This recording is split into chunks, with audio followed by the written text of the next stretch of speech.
I'm Clive Svendsen, and I have a very long-standing interest in ALS, which started in the University of Wisconsin.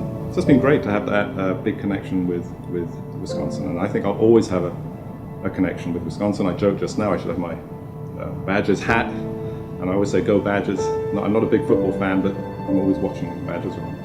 And at that point I was working on Parkinson's disease. But as soon as I found out what ALS was and how there was really no hope for patients, and that the drugs that we were developing for Parkinson's could possibly be used for ALS, I was on board.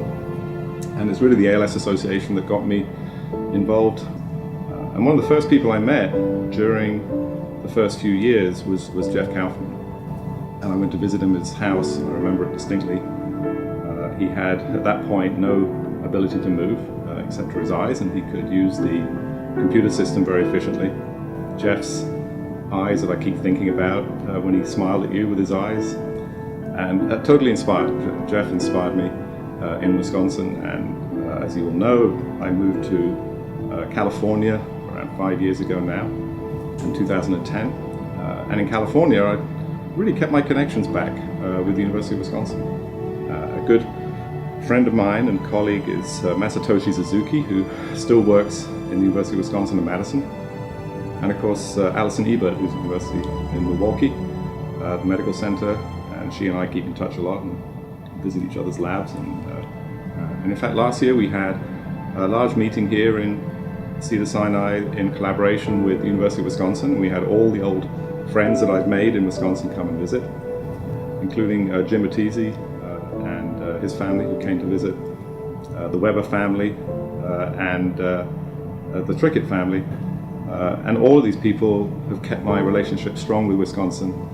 And it's really through the families that we understand more about, how hope is so important for everybody with ALS.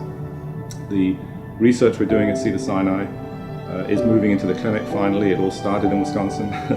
And we're very hopeful that in January we'll file an application to the FDA to put stem cells into the spinal cord of patients with ALS that secrete this growth factor, and we're very hopeful that we'll have a positive effect. The key is to be motivated.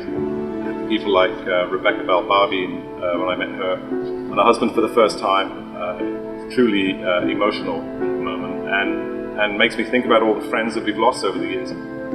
10 years is a long time in the ALS world. That's almost 3 or 4 generations of people who've had the disease and passed on. I'm very lucky to have a lab that has people in it who live and breathe the science, and we're really pushing some exciting technologies forward. What you can see in here are these microfluidic chips, and these are actually microfluidic devices that are stretchy. You can see I'm twisting it here. And what we're doing is taking ALS cells, putting them in these microfluidic chips, and then putting on the other side endothelial cells like a blood vessel. And so within these chips, we're now creating what we call ALS in a chip.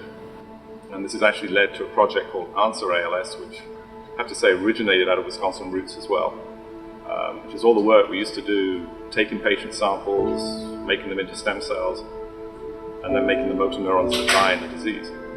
And if we make those motor neurons that die in the disease in the dish, we can actually try putting drugs on the patient's cells rather than on the patients to see if the cells can be protected by the drugs that we're giving. So this is the first trial of its kind in the world. Originated from Wisconsin, and we're very excited that it's finally we're coming around, and here at Cedars-Sinai is where we'll ultimately do the trial. But if it works and it's successful, we're going to be able to put the cells into patients all over the world essentially, and any hospital can conduct this kind of trial. So we're very, very excited. We need help and support from around the world. Wisconsin's been a leader in fundraising for ALS. We need you to keep going, keep fundraising, keep the energy going, and one day we'll get to the end of this disease and we'll see a cure for it. Thanks very much.